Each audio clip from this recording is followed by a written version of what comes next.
Hello and welcome back to the Web Canopy Studio Show. I'm your host Tom Andrews, and today we are once again joined by the fantastic Elliott Sitkins, and he is here to talk about buyer personas. Now, I know on the face of it, that might not sound like the most interesting of topics, but believe me, it is absolutely crucial. And if anyone's going to make it exciting, it's Elliott. So let the show begin.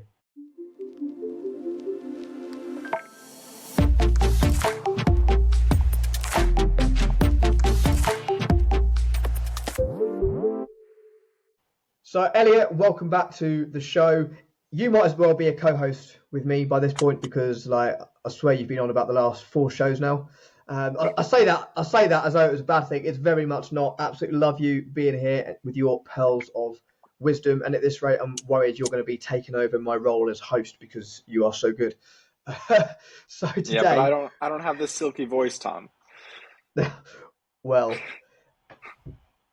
no comment, but what I reckon, if English people are listening to this, they're like, no, I prefer Elliott's voice. But for you Americans, Yeah, you know what I mean, I you're probably sound right, intelligent. but our persona is mostly American companies, and so just any British accent we'll get to, And that was a fantastic segue talking about personas because that is what we are talking about today. So, Elliott, right now there are going to be people listening to this thinking, oh, I love the Web Canopy Studio Show, but I can't say the topic of personas really fascinates me because, and I can say this from my personal point of view, when I first started out as a copywriter years ago, all of the gurus I was following at the time were hammering the importance of knowing your buyer persona or your avatar or whatever you want to call it, and that you have to really talk to them and know them inside out. And we're going to go into depth on that in a moment. But when I first heard that, I was thinking, that's a bit boring. I want to get involved with the actual writing and the creative stuff. And I know them well enough already. I can take a good guess or maybe do 5 minutes of research and that's it. But I very quickly learned that was not it. That was not enough. You really have to nail your buyer persona. And when you do, you are able to talk to them in really specific ways that is just going to make them A, resonate with you and your company more, but B, more importantly, you're going to hit on pain points and bring them to the surface. And then when you hit those pain points, you're going to then present them with the ideal solution for those pain points. So this is an absolutely crucial topic. So Elliott, I'll let you take the floor now because I'm waffling. But in your words, why do people need to spend more time than they probably are on buyer personas? Yeah, I think buyer personas are the foundation of all marketing communications that we do, or they at least should be. Everything should start from the buyer persona, because if you think about it, your offer, your positioning, every variable that we can control through marketing is affected by who you're marketing to and who you're trying to sell to. And so having a really deep understanding of who that is will influence everything you do. You might have excellent marketing copywriting, but if you're selling to CEOs and you're writing it to, an entry-level person, that's not going to connect. And vice versa. If you're writing to an entry-level person and you're talking about, maximizing ROI and, organizational cash flows that mean nothing to, another marketer in a different organization, you're not going to connect. And so making sure that your offer and your messaging connects with who will be receiving it is absolutely crucial. You can have an amazing product, but if you don't know how to communicate it or who you're selling it to, it's not going to work. That's really hit the nail on the head because you read a lot of copy in the B2B space where, like you say, using your example, it's written as though it should be going to a CEO or a sales director or marketing director. And it's not though, it's just someone in an entry position reading it. And in an ideal world, you then want them to pass it on to the decision maker, but they're going to be able to tell straight away that it's not for them because somebody in that entry level position, they're more bothered about, well, again, this is where it comes to knowing them. They could be more bothered about climbing the ranks, or they might just be happy, like picking up their paycheck, not wanting much stress, and they don't really care about your marketing communication. Sorry, carry on. That's a really good point. Speaking of B2B markets, I think that a lot of companies can get confused, especially when they're getting started with buyer personas, that your buyer persona always needs to be a person. And I think a lot of B2B companies can say, you know, if you say like, oh, who's your buyer persona? It's like, oh, you know, we sell to manufacturing companies, or, you know, we sell to SaaS companies, that sort of thing. But in reality, you're never selling to a company. You're selling to someone at that company, and you need to really understand who that person is and what they care about. Because at the end of the day, they're making the decision. Even if they need to go through, you know, a bunch of hoops and they need to clear it with other levels of their organization, at the end of the day, you're dealing with people, and people want to be treated as people. They don't want to be treated as an organization, you know? So I think that's a very important thing to remember. It's easy when you're dealing with B2C companies because you know you're dealing with the end consumer, and it's easier to define who that is. But even as companies, even if you deal with a really niche segment, you can still say, you know, we deal with manufacturing executives, but who is that decision maker that you're talking to, and what do they care about? So how do you actually go about then finding A, who the best person is to talk to, and then B, how do you really drill in as to what their fears are in terms of their role, what their aspirations are, like what problems they're encountering on a day to day, because you need to know all of that stuff to really write great marketing copy, or if you're a salesperson, you need to know that stuff to hit those pain points on the sales call and then give them the right solution. So how do you do those things? Yeah, so a great place to start is always with your sales team if you have one. Talk to whoever in your organization, you know, is closing deals, and talk about, you know, who are they closing the most deals with, because likely they're having conversations with many different roles at an organization. But you know, if you're selling to a company, let's say they have calls with CFOs, they have calls with sales executives or VPs, and then they have calls with like CEOs. And maybe when they can get through to that CEO or the owner, they close a lot of deals. But when they're dealing with a CFO, maybe they're having a much harder time getting through to them, you know? And so maybe we say, okay, we want to target the CEOs, we want to target the owners, we want to get straight to the source. Or maybe in a different industry, you know, you want to target a different role because it's easier to get through to them or communicate the value that your product brings. But talking to the sales team, figuring out who is the easiest to have that sales conversation with, and then how you can target them. And then, of course, getting into, you know, if your sales team does good discovery, which hopefully they do, they should be uncovering a lot of those pain points themselves. And so you can kind of pull your sales team and figure out what those common problems are, how your product helps to solve those.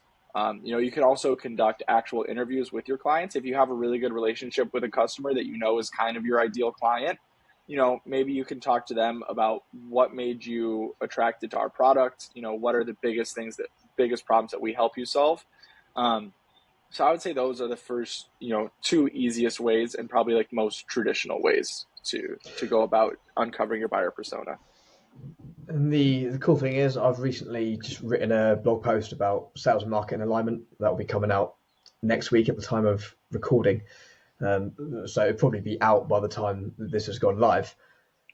And the amount of sales and marketing teams that are just completely unaligned is almost scary, because marketing think, okay, we know what we're doing, we know exactly who to target, we'll just put out this content and hope something sticks, because they believe it will.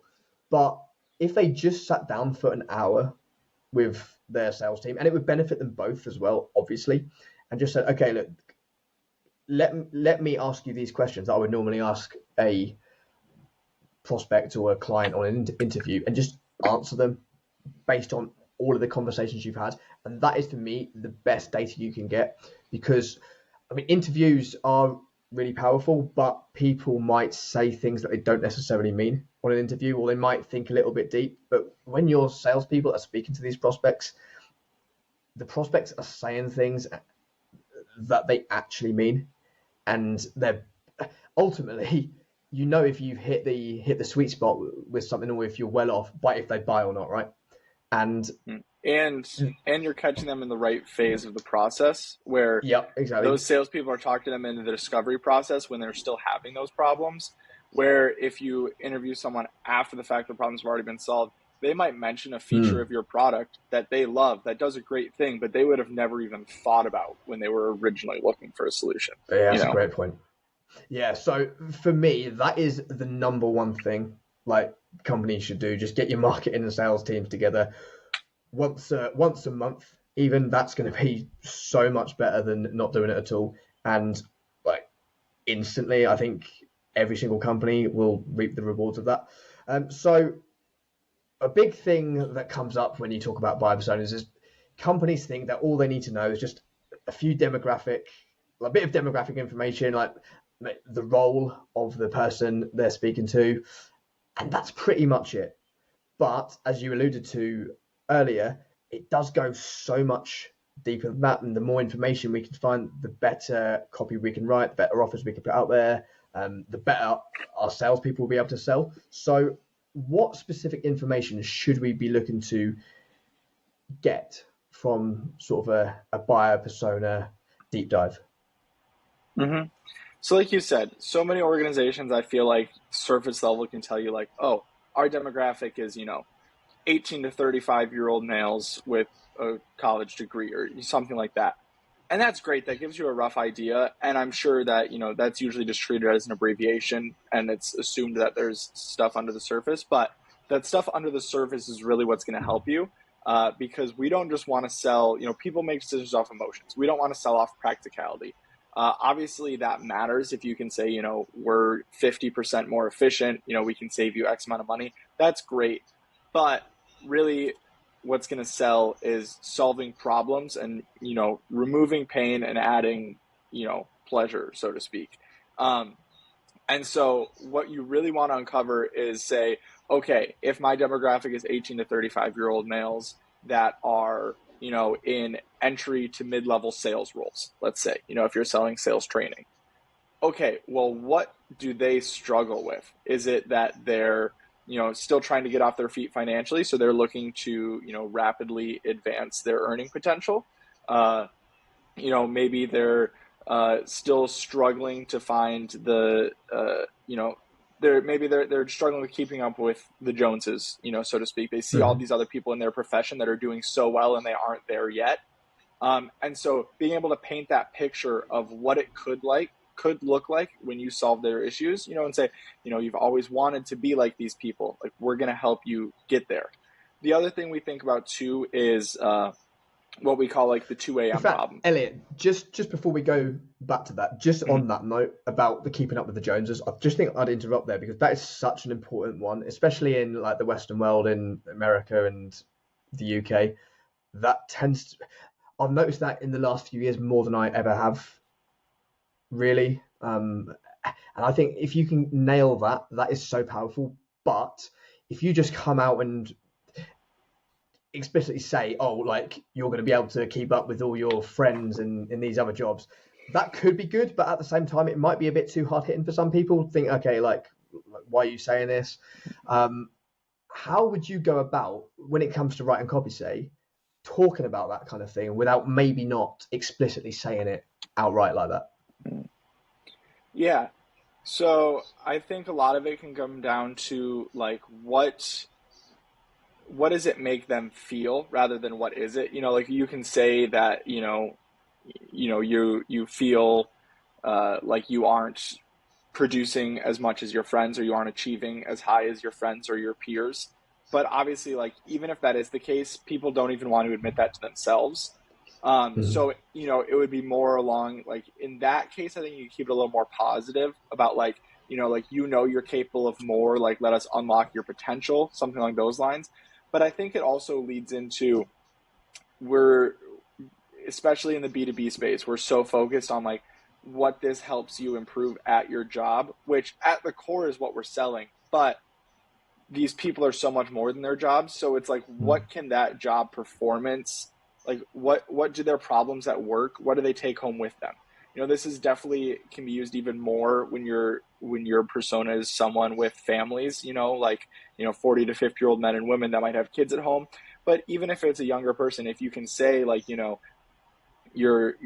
having to work so much more time to keep up with these people and that's taking away from stuff you want to do at home, like you can say, get time back in your life without sacrificing, your productivity at work. So, really, again, speaking to them as a person and talking about not only what problems at work and what problems that cause at work, but also what does that take home? What do those problems make you take home with you? Because that's going to really, when people are going to start to feel and connect with them, be like, yeah, like, I thought my problem was just that we have this one inefficient process at work, but really that's making me look bad to my superiors. They don't recognize how much work I'm actually putting in. It's causing me to work unpaid overtime at work. That's causing me to miss my kid's t-ball game. What seems like such a small problem to them, they want to fix. You're pointing out the ripple effects that's really causing, and they're going to be like, you know what, I'm going to do whatever it takes to get this problem resolved because I need to get my life back on track. Absolutely perfect. So going on to the next thing you were going to say, the 2 a.m. problem. So for everything you've just said there, knowing things like that, knowing how to actually formulate those ideas deep within their subconscious, or it could be at the front of their conscious mind, but it could be something deep within their subconscious that you're bringing out. How can you use the 2 a.m. problem, and you'll firstly explain what that is, but how can you use that to then really deeply understand what those deep problems are that they want to overcome, like, for example, keeping up with the Joneses? Yeah, so obviously there's going to be a lot of problems that these people face, at work, in their home lives, whatever. And we'll talk about multiple things in marketing, but what you really want to do is be able to nail their number one issue, like the number one thing that they need to get resolved. If you can nail that right away in your copy, you're going to have them hooked in. And then eventually you're going to need to support them and show that you understand, the full picture of all the issues they're doing, and that you can help, resolve more than one thing. But if you can nail that one big issue early on, that's going to really help pull them in and pique their interest, so they'll actually listen to you. And so a great way to figure out what that number one problem is ask yourself, if these people were to wake up at 2 a.m. in a cold sweat panic, thinking about something related to work, what is that? So a lot of times if we talk about people, in like the IT security space, it would be like they're worried about, a massive data breach that's going to, ruin their company's reputation. That's an easy one. So in some other companies that can be a little bit harder, but I mean, at the end of the day, if people are stressed at work, like, there's a good chance that can keep them up at night. And it's, if you just have something in your head that you can't put away when you're away from work, that is just kind of always in the back of your mind, you're either trying to figure out how to solve it or you're worried something's going to go wrong. If you can nail down what that major issue is that people just need to have resolved because it's impacting every issue of their life, then that is your main selling point of you being able to take away that issue. And have you noticed, sort of in the field, when we've started working with clients, how much or how big of a difference it makes once we do nail their buyer persona versus the results they were getting maybe before they completely dialed that in? And if so, have you got, without mentioning company names, have you got any examples of how that has worked out in the field?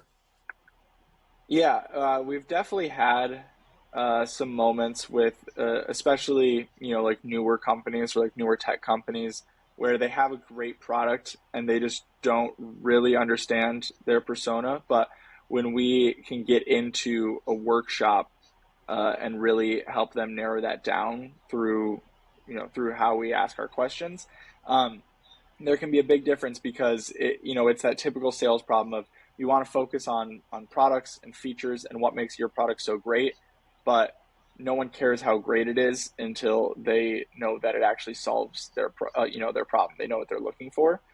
So I don't have any hard numbers for like our website redesigns on how to do that, but that's where all of our wireframe strategy comes from. Is no one cares about the product; they care about what the product can do for them, and so it's really diving into what are their problems and how can your solution resolve those issues. But we definitely notice this even more too on the email marketing side and like email nurture, where we've had companies come in that just do their typical, once a month, once a week, like newsletter offer type blast, where it's just like, okay, we have this mailing list of 10,000 people, here's a 20% off discount on this product. Here's why you need to consider this new service that we have. Sure, like fine, you can do that occasionally if you want, But what's really going to help is when you can start to segment that audience. If you have multiple buyer personas maybe at your organization, or if you have people at different stages of the buying cycle, and then being able to write content that specifically targets that persona, whether that's, like a nurture series where some of the issues they have that don't necessarily require money or a new product to solve. They just require some expertise they might be lacking. You can, give them free advice that builds up a lot of brand equity for you. And it establishes you as an expert. So when they do need help, they're more likely to turn to you. Or then you're also nurturing those people so that when you do have a new offer, you can write, targeted email series at them that really nails at those pain points and how you can resolve them. And so, being really intentional with how you're using email and how you're writing email can not only impact, bottom line revenue, but also improve your overall email health because it's more relevant to your audience, which just pays, even more dividends in the future. Superb. Well, on that note, that's a great time to end the episode.